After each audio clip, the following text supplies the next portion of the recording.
വീട് ഞെട്ടിക്കുന്ന സ്വപ്നങ്ങളാ കാണുന്നത്. ഞാനും എന്റെ കെട്ട് കഴിഞ്ഞു വരെ കണ്ടു. കല്യാണം മുടക്കാൻ ഓരോ നമ്പർ കാണിച്ച് കാണിച്ച് കല്യാണം നേരത്തെ. ഇനിയിപ്പോ എന്ത് ചെയ്യടാ? ദൈവം എന്ന് പറഞ്ഞ ഒരാൾ മുകളിൽ ഇരിപ്പണ്ടല്ല, എന്തെങ്കിലും ഒരു വഴി കാണിച്ചു തരാതിരിക്കില്ല. എനിക്ക് ഒന്ന് ഫോൺ ചെയ്യണം. എടാ ചേട്ടാ, ഒരു അത്യാവശ്യം ഒന്ന് വിളിച്ചോട്ടെ. അല്ല അത് പിന്നെ എത്രയാണ്? 4850.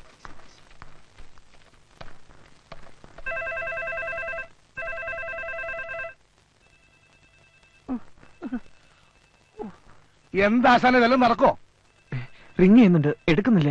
റിങ് ചെയ്താൽ എടുക്കുന്ന നമ്പറായിട്ടേ ദേ ഇവിടെ ഒത്തിരി പേരുണ്ട്. ഒന്നുകൂടെ.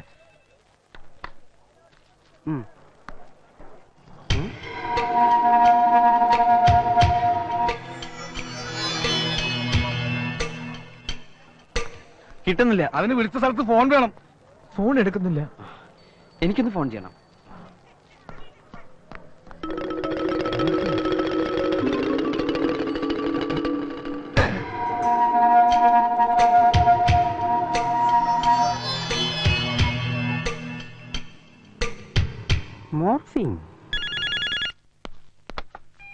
ഹലോ ഹലോ, അനിയൻകുട്ടി ഉണ്ടോ? Wrong number.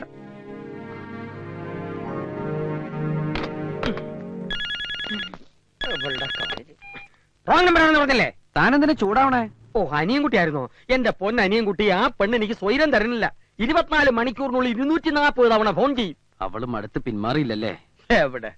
ആ, നിന്റെ ഡാഡി വിളിച്ചിരുന്നു. ഞാൻ നിന്റെ ഈ ലവിന്റെ കാര്യം പറഞ്ഞു. നിന്റെ ഡാഡി സമ്മതിച്ചു. ഉടനെ അവര് വരാന്ന്. എന്ത് കാര്യത്തിന്? അവര് വരുമ്പോഴേക്കും പെണ്ണ് വല്ലോന്റെ ഭാര്യയെ കഴിഞ്ഞിരിക്കും. നീ ആ കല്യാണം ഇതുവരെ മുടക്കിയില്ലേ? മുടക്കാൻ വെച്ച പാരം ഉറപ്പിൽ കലാശിച്ചു. ഉടനെ എന്തെങ്കിലും ചെയ്തില്ലെങ്കിൽ പപ്പി എനിക്ക് നഷ്ടപ്പെടും. അവൾ ഇതുവരെ അവനെ തിരിച്ചറിഞ്ഞിട്ടില്ലല്ലോ? ഇല്ല. എങ്കിലൊരു കാര്യം ചെയ്. നീയാണ് ഫോൺ ചെയ്യാറുള്ള അനിയൻകുട്ടി എന്നും പറഞ്ഞ് ഒന്ന് നേരിൽ കാണും. സംഗതി പൊളിഞ്ഞ പിന്നെ രണ്ടാലൊന്നും ആലോചിക്കണ്ട. എന്ത് കഠിന പ്രവൃത്തി ചെയ്തിട്ടാണേലും രണ്ടിനെയും തമ്മിൽ പിരിക്കണം. ചെയ്യായിരുന്നു. പക്ഷെ കൊച്ചൂർപ്പിനെ ഓർക്കുമ്പോ അതിനേക്കാൾ ഏറെയല്ലേ നിനക്ക് നിന്റെ പപ്പിയോടുള്ള സ്നേഹം. ആ സ്നേഹത്തിന് മുന്നിൽ നീ കാണിക്കുന്നതെന്തും ദൈവം പോലും ക്ഷമിക്കും.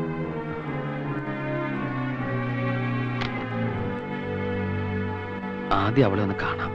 എക്സാം കഴിഞ്ഞ് പിറ്റേന്ന് തന്നെ മടങ്ങണം കേട്ടോ ആന്റി. തലേന്ന് രാവിലെ തന്നെ പെണ്ണിനെ ഇവിടെ എത്തിച്ചേക്കാം പോരെ? വീട്ടിലൊന്ന് പോയി വന്നാ പിന്നെ തിരിച്ചു പോകാൻ വലിയ മടിയാ എനിക്ക്. ജോലി കളയാനും പറ്റത്തില്ലല്ലോ. ആന്റി, ഈ ഡ്രസ് ഇടാ അല്ലേ? നിന്റെ ഇഷ്ടം മോളെ.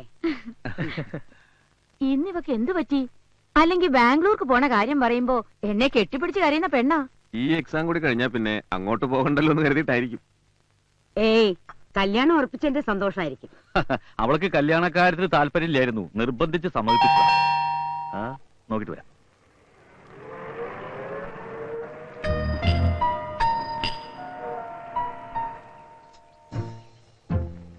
എന്നെ മനസ്സിലായോ? ഇല്ല. ഇതിനു മുമ്പ് കണ്ടിട്ടില്ലല്ലോ? ഇല്ല, നല്ല ഓർമ്മ കിട്ടുന്നില്ല. എങ്കിൽ ഇനി കൂടുതൽ ആലോചിക്കണ്ട. നമ്മൾ തമ്മിൽ ആദ്യമായിട്ടാ കാണണേ. ആരാന്ന് പറഞ്ഞില്ല. ഞാൻ ഇവിടുത്തെ പത്മജയുടെ ഫ്രണ്ടാ. നാട്ടിൽ വന്നപ്പോ ഒന്ന് കാണണോന്ന് കരുതി. വിളിക്കാം, വരൂ. മോളെ പത്മജേ. പിന്നെ ഒരു കാര്യം, കല്യാണ സാരി ഞാൻ ബാംഗ്ലൂരിൽ നിന്ന് എടുത്തോളാം. അതെന്റെ പ്രസന്റ് ആയിക്കോട്ടെ. Accident aunty. സംസാരിച്ച് നിന്നാലേ സമയം പോണതറിയില്ല. ആരത്? വണ്ടി എടുത്തോ, വിട്ടോടാ.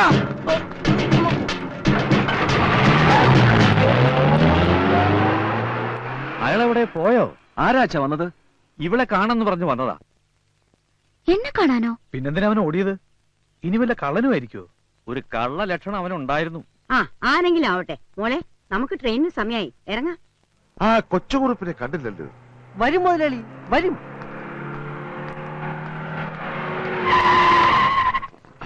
സാർ കാശ്. ഓ, ടെൻഷൻ കൊണ്ട് മറന്നാ. എന്നാ മോർഫിംഗ്. അതെ, മോർഫിംഗ്. കേട്ടോ സാർ, സൂക്ഷിച്ചു പോ.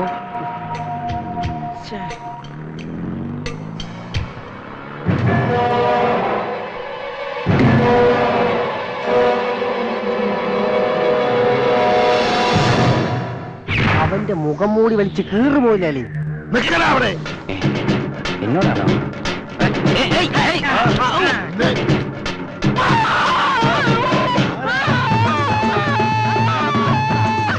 എന്താ പ്രശ്നം? മുഖം കൂടി കടിച്ചു കീറുക. അയ്യോ ആളത്തിന്റെ പിടിച്ചേക്കണേ.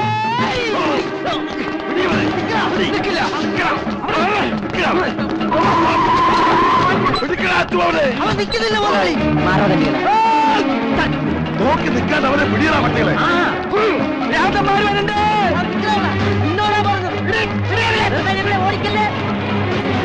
അയ്യോ ചവന്തീനി അയാളെന്നെ കടിച്ചീറാൻ വന്നു.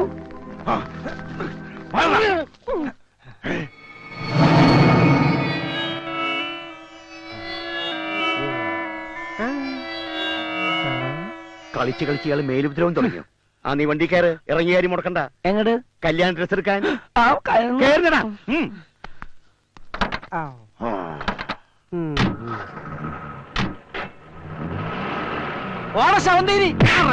മുതലാളി അവര് രണ്ടുപേരെ ശ്രദ്ധിച്ചായിരുന്നോ? അത് രണ്ടും കൂടെ ഒന്നല്ല, രണ്ടാ. അപ്പോഴത് മോർഫിംഗ് അല്ല, തെറ്റുപറ്റിയത് നമുക്കാ. മുതലാളി, ഞാൻ നാന വായിച്ചെല്ലാം പഠിച്ചു. ഇതൊരു പുതിയ ടെക്നിക്കാണ്, ഒരാളെ രണ്ടാളാക്കി മാറ്റുന്ന വിദ്യ. ഇതിന് ക്ലോണിംഗ് എന്ന് പറയും. എന്താ ക്ലോണിംഗ്? ഇതിന് ക്ലോസിംഗ് എന്ന് പറയും. നിന്റെ ചാപ്റ്റർ ക്ലോസ്.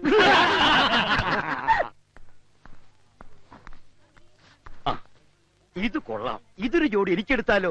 കല്യാണത്തിന്റെ അന്ന് ചെത്താം. ചെത്താൻ പറ്റിയ പ്രായം പാടത്ത് കോലം വെച്ച പോലെ ഉണ്ടാവും. എന്റെ മനുഷ്യ, ഇത് പിള്ളേർക്കുള്ള ഡ്രസ്സാ. നിനക്കിത് ഇഷ്ടപ്പെട്ടോ? നോക്കിയേ. എനിക്ക് കല്യാണത്തിന് ഇഷ്ടമല്ല, പിന്നെയല്ലേ ഡ്രസ്. എന്തെങ്കിലും ഒരു വഴി ആലോചിക്കണം.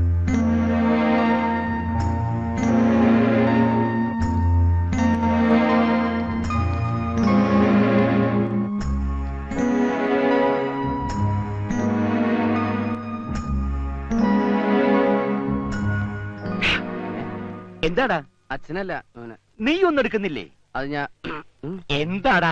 അല്ല, അപ്പുറത്ത് നല്ല സെലക്ഷൻ ഉണ്ട്, ചെന്ന് നോക്കടാ. ആ പിന്നെ രുക്മിണി, നിനക്ക് ഈ കല്യാണത്തിൽ നിന്ന് രക്ഷപ്പെടാൻ ഞാനൊരു വഴി കണ്ടുപിടിച്ചു.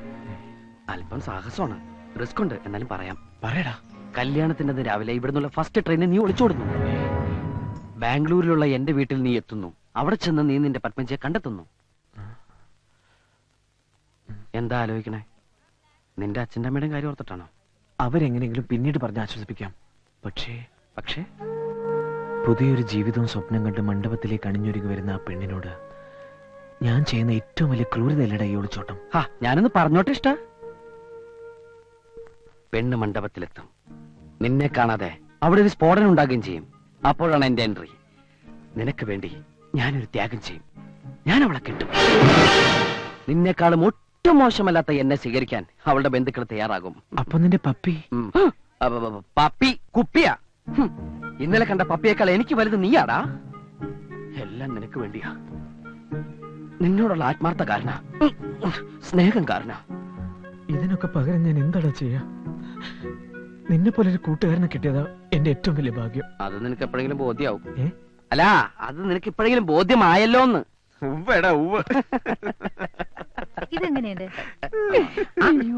എന്ത് തമാശ നടന്ന ഇത്ര സന്തോഷിക്കാൻ? ഞാൻ ഇവനൊരു ടേണിംഗ് പോയിന്റ് പറഞ്ഞു കൊടുത്തു. ഇവൻ ചിരിച്ചിരിച്ച് ടേണിംഗ് പോയിന്റ് ഒക്കെ അവിടെ നിൽക്കട്ടെ. ഇതൊന്ന് നോക്കിയേ, കല്യാണ ഷർട്ടിനുള്ള തുണിയാ.